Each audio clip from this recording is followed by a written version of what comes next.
Sa ating pagsuot kamakailan sa isang komunidad sa ilalim ng Osmeña Highway sa Maynila, natuklasan nating narelocate na pala sa Laguna ang mga nakatira roon pero nagbalik.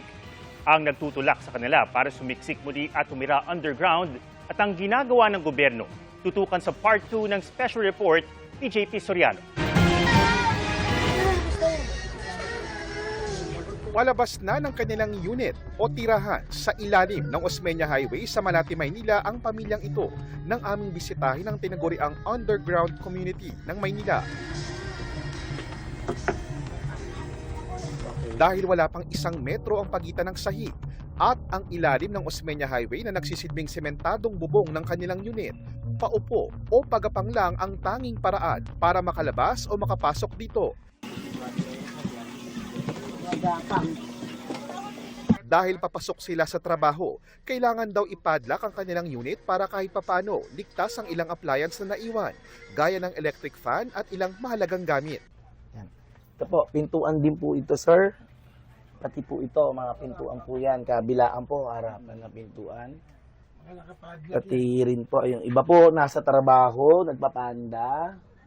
Tapos yung iba naman po, nakapadlock. Kabila ang pamilyang ito sa hindi bababa sa 50 pamilyang naninirahan sa ilalim ng Osmeña Highway. Nakatabi rin ng isang creek. Ilan sa kanila, ilang dekada nang naninirahan doon. Nauna nang sinabi ng barangay officials na dati nang narelocate sa Cabuyao, Laguna ang mga pamilya, pero nagsibalikan lang daw dahil sa kawalan ng mapagkakakitaan at trabaho doon. Ayon sa Department of Social Welfare and Development o DSWD, bago pa man mag-viral sa social media ang underground community, na-census at na-profile na ng mga social worker ang mga pamilya doon. Noong Pebrero, nakausap na raw ang mga residente upang alamin ano ang mga kailangan nila para pumayag sila sa isang permanenteng relocation. Para maintindihan yung senaryo o yung pangangailangan ng bawat pamilya. Kasi iba-iba yan eh.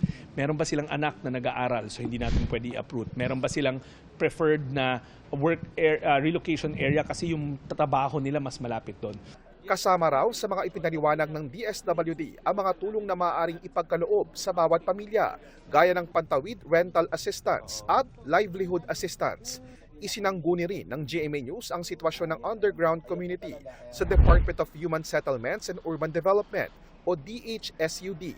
Kabilang daw sa short at long-term solutions ng ahensya na ipasok ang mga nakatira doon sa Pambansang Pabahay para sa Pilipino program. Ang ibig pong sabihin ng pinoprofile natin, minamatch po natin anong modality po ang angkop o ang appropriate sa bawat pamilya na maapektuhan. Meron po tayong rental program, meron tayong owned program. Depende po kung ano po yung gusto nila and ano yung kaya ng capacity nila to pay these modalities. Wala pang tugon si Manila Mayor Isko Moreno kaugnay sa underground community ng Maynila. Pero ayon sa DSWD, kaisa naman daw ang mga LGU sa pagresolba sa matagal ng problemang ito na hindi lang naman daw sa Maynila meron. Admittedly, marami pang trabahong gagawin pero ang importante kumikilos kami sabay-sabay pati ng local government units. Sa mga susunod na linggo, magkakaroon ng town hall meeting ang DSWD, DHSUD sa mga pamilyang nakatira sa ilalim ng Osmeña Highway. Bagaman wala pa raw katiyakan kung ito na ang mag-aalis sa kanila sa ilalim ng kalsada, isang malinaw na hakbang daw ito para sa pag-asang magkaroon ng isang maayos na pamumuhay. JP Soriano, Nakatutok, 24 Oras.